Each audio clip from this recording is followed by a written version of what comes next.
Hello people, this is Yarn O'Clock by Sitati. Welcome to the new subscribers and welcome to the returning subscribers. So we are going to have a short video today on the requirements for crochet. So this will help the beginners and those who've been doing crochet for a while as well. Some of them are compulsory and some of them are just an addition to what you must have for crochet. So for the first thing that you require, we have yarn. Yarn is just simply known as thread. As you can see, this is the tan brown color. You can have white. They're usually bigger than this, of course. And apart from that, you're going to need crochet hooks. So here I have 3 different sizes of crochet hooks. Actually 4. This is a double one, 5 and 6 millimeters. This is a 3 millimeter hook and this is size 13. So it also depends on the company where you've gotten them from. The size of the hook is actually determined by the size of the yarn. These are smaller yarn than this, okay?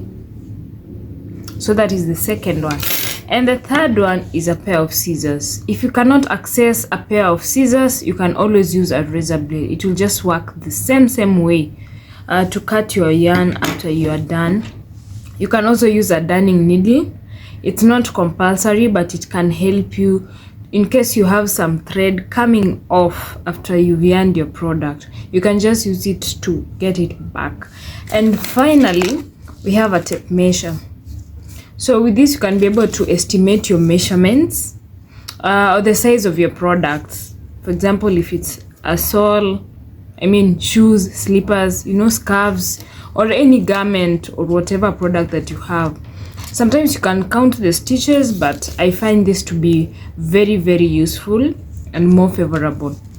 Yes, so long as you have your yarn and you have your crochet hook, then you're good to go. For these others, they're not really compulsory. I just forgot to say that we have stitch markers.